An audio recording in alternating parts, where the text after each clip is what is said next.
years old, and this is the story of how I learned that sometimes love doesn't end in one big fight. It ends in quiet, invisible moments when respect starts to disappear. I used to think I was lucky to have Evan.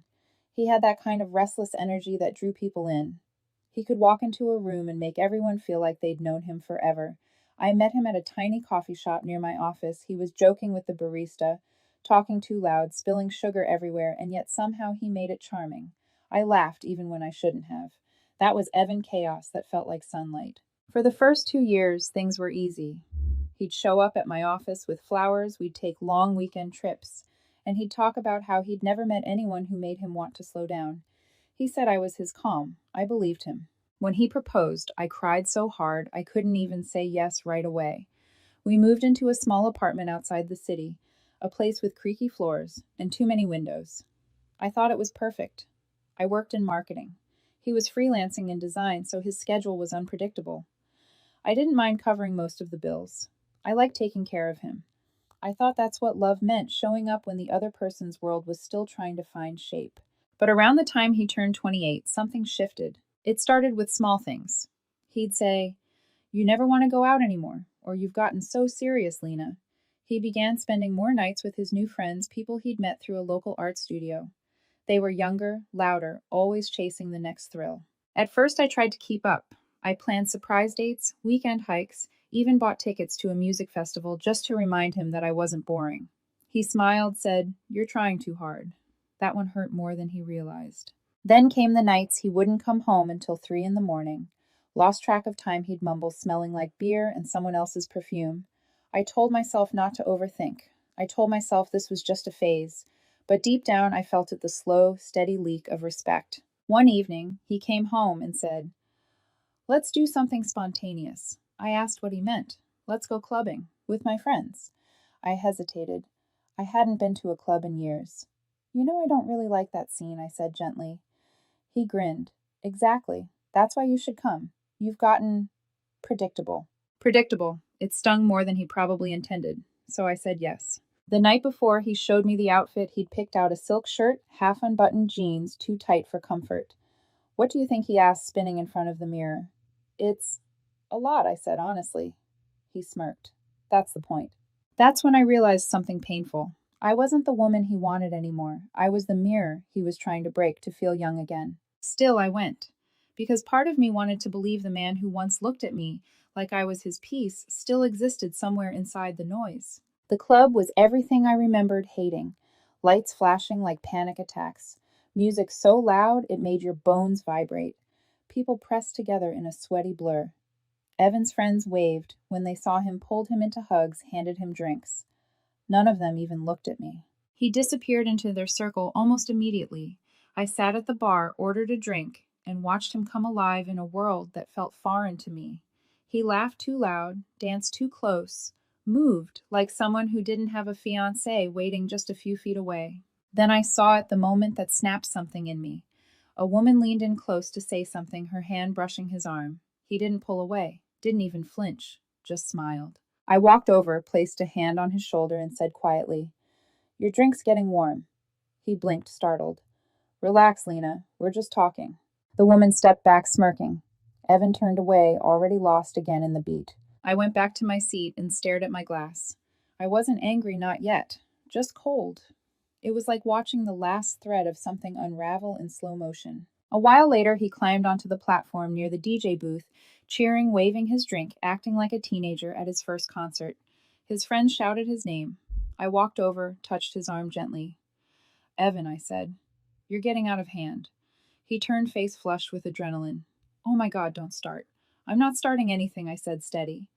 "But you're crossing a line." He stared at me with that look, defiant, almost amused. Then he laughed loud enough for everyone nearby to hear. "You're not my mother, Lena. You don't get to tell me what to do."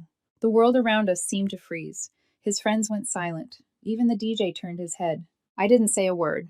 I just looked at him. Really looked at him and saw the truth I'd been avoiding. He didn't see me as his partner anymore, just someone in his way. So I nodded. "You're right," I said quietly. "I don't." Then I turned, walked toward the exit, and didn't look back. Outside, the night air was cold and sharp. I crossed the street to my car keys, trembling in my hand, but not from anger, from finality. By the time I started the engine, I knew something had ended. Not love, not yet, but the part of me that kept waiting for him to grow up, she was gone. And I didn't know it then, but that would be the last night I ever waited for Evan to come home. When I got home that night, the silence felt heavier than usual. The apartment was spotless, dimly lit, and so painfully calm that every sound, the hum of the fridge, the tick of the clock, felt like an accusation. His shoes were by the door, the pair I'd bought him for his birthday.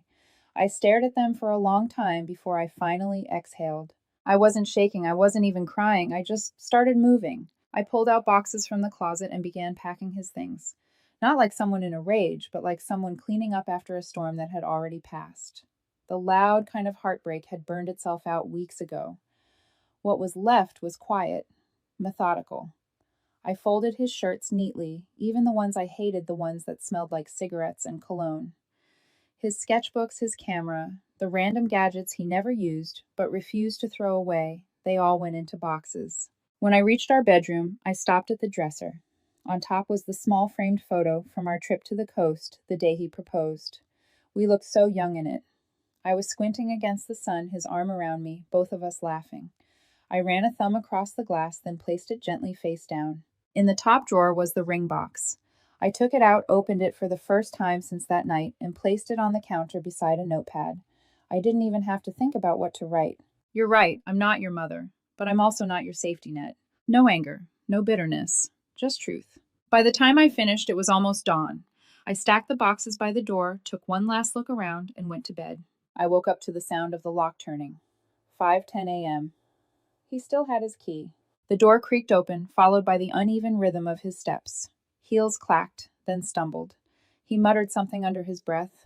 Probably my name. Then went silent. A pause, a gasp. He'd seen the boxes. Then the sound of paper crinkling. He'd found the note. Are you kidding me? His voice cracked through the stillness. Lena, what is this? I didn't answer. He moved closer, each step heavier than the last, until he appeared in the bedroom doorway. Hair, messy eyes, bloodshot, still in the same clothes from last night. You really think this fixes anything, he snapped. You can't just pack my stuff like you're kicking out a roommate. I sat up slowly. You should get some sleep. I'm not drunk, he said defensively, even though his words slurred. You're overreacting. It was just a joke. Everyone flirts when they're out. It's harmless. I stared at him. Then maybe you should find someone who thinks it's harmless. For a moment he looked confused, as if the words didn't make sense. Then his jaw tightened. So that's it. You're ending this because of one sentence. I took a deep breath. I'm ending it because of what that sentence meant. He shook his head, pacing. You're being dramatic. You always do this, take everything too seriously. That line, you always do this, was his favorite escape hatch. Every time he messed up, he made me feel like the problem was how much I cared. Evan, I said quietly. Do you even hear yourself anymore? He stopped pacing, eyes darting between the boxes and the note. You can't just throw this away. We were supposed to get married. We were supposed to respect each other, I said. You stopped first. For a second, he looked like he wanted to cry, but instead he laughed a hollow, desperate sound. You'll regret this, he said finally, voice brittle.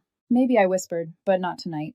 He stared at me one last time, the defiance in his eyes starting to crumble, then turned and left. The door slammed behind him, echoing through the apartment. And just like that, it was quiet again. But this time the silence didn't hurt. I lay back in bed, staring at the ceiling until the morning light began to creep through the blinds.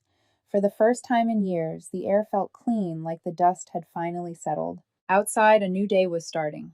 Inside, something else was finally ending. 2 weeks later, Evan was everywhere. Not in person, he wouldn't dare show up, but online. Every time I opened my phone there, he was smiling into the camera, drink in hand, surrounded by new faces that blurred together under neon lights. His captions were all the same flavor of defiance. New beginnings. Freedom looks good on me. No hard feelings, just lessons. Each post got hundreds of likes within hours. People cheered him on, congratulated, you deserve better, bro. I didn't reply. I didn't delete him either. Watching from a distance was strangely educational.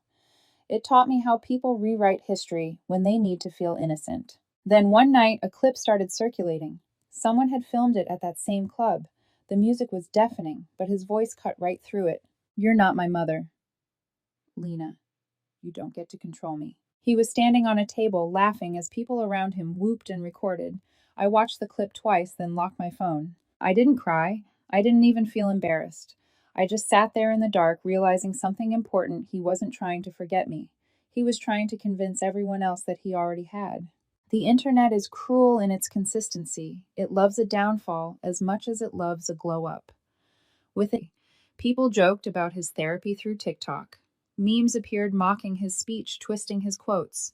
Someone even captioned his viral clip, "When your mom says no more allowance." I never shared it, but I might have smiled, just once. A few days later, he texted me, "Can we talk?" I stared at the screen for a long time. Then, for the first time since the breakup, I typed back. "About what?" He replied instantly. "Everything. I miss you." I didn't mean what I said. I didn't respond. He kept trying texts, voicemails, long messages that swung between apologies and accusations. "You made me better. You broke me. You never even tried to understand me." Every time I read one, I felt less attached. His words no longer hurt, they sounded like echoes from a life that no longer fit me. Then, one afternoon, I was at a cafe, laptop open, headphones in, when a notification flashed: Evan Martinez has deleted his Instagram account. I didn't celebrate.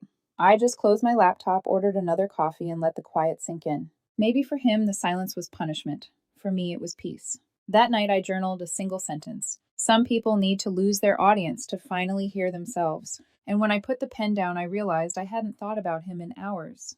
That was the first small victory. 6 months passed before I saw him again. By then, my life had softened in all the places he'd once made sharp. Mornings started with silence and sunlight instead of arguments. I had learned to cook for one laugh alone and sleep through the night without waiting for a key to turn in the lock. Healing, I discovered, doesn't look like fireworks.